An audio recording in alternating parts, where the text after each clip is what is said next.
விழுப்புரம் நாடாளுமன்ற வேட்பாளர் அறிமுக கூட்டம் திருக்கோவிலூர் தனியார் மண்டபத்தில் நடைபெற்றது. விழுப்புரம் நாடாளுமன்ற தொகுதிக்கு உட்பட்ட திருக்கோவிலூர் சட்டமன்ற தொகுதி செயல் வீரர்கள் கூட்டம் திருக்கோவிலூரில் நடைபெற்றது. இந்த கூட்டத்தில் திமுக கூட்டணி சார்பில் போட்டியிடும் விடுதலை சிறுத்தைகள் கட்சி வேட்பாளர் ரவிக்குமார் அறிமுக நிகழ்வும் நடைபெற்றது. இதில் கலந்து கொண்டு சிறப்புரை ஆற்றிய கழக துணை பொதுச் செயலாளரும் உயர்கல்வித்துறை அமைச்சருமான பொன்முடி, இந்தியாவில் பாசிசமும் நாசிசமும் பிஜேபி வடிவில் கால் ஊன்றி வருகிறது.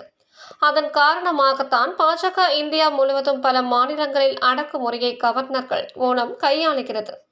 கடந்த 75 ஆண்டு கால இந்திய ஜனநாயகத்தில் தலைமை நீதிபதியால் கண்டிக்கப்பட்ட ஒரே கவர்னர் நம் தமிழக கவர்னர் தான்.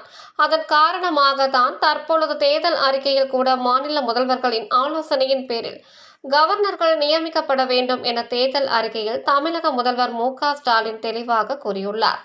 எனவே நடைபெற உள்ள நாடாளுமன்ற தேர்தலில் விழுப்புரம் தொகுதியில் விடுதலை சிறுத்தைகள் கட்சி சார்பில் போட்டியிடும் ரவிக்குமாருக்கு பாணி சின்னத்தில் வாக்களிக்குமாறு கேட்டுக்கொள்கிறேன் என பேசினார்.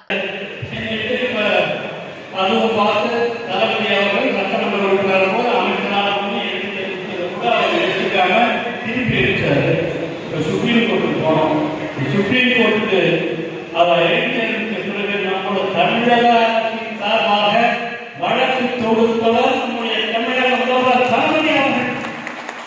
அவருக்கு கிடைத்திருக்கிற வெற்றி, அவர் எடுத்த சட்டமன்றமான நடவடிக்கைகளை எடுத்திருக்கிற வெற்றி, நம்முடைய வழக்கறிஞர்கள் திராவிட முன்னேற்ற கழகத்துடைய வழக்கறிஞர்கள் இங்கு வாழும் தலைவராக இருக்கிற வழக்கறிஞர்களுக்கெல்லாம் செயலாளராக திராவிட முன்னேற்ற கழகத்தில் சேர்ந்து கொண்டிருக்கிற என்ஆர் இளங்கோ அவர்களும் மதிப்பிற்குரிய நம்முடைய நாடாளுமன்ற உறுப்பினராக இருக்கிற வில்சன் அவர்களும் இந்த 2 பேரும் எடுத்த நடவடிக்கைகள் சட்டபூர்வமாக எடுத்த நடவடிக்கை. நாம் யாரும் ஏமாற்ற சட்டபூர்வமாக எடுத்த நடவடிக்கைகள்.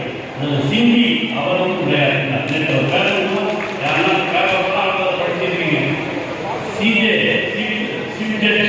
சுப்ரீம் கோர்ட் வாங்க சட்டங்களில் ஒரு கவர்னர் கேட்டார். அதுவே தெரியாம நீங்க பண்ணுறீங்க சஸ்பென்ஷன் ஆஃப் கன்விக்ஷன் சொன்னாவே நம்ம கோர்ட்ல சொல்றது சீரியஸ் சொல்லணும். சஸ்பென்ஷன் ஆஃப் கன்விக்ஷன் சொன்னாவே தண்டனை எடுத்து வைக்கிறதுதான் அர்த்தம். அதனால அவர் தண்டனை எடுத்து கிடையாது, பழைய பொறுப்பு அவருக்கு கூடுதல் சொல்லி ஆணை தர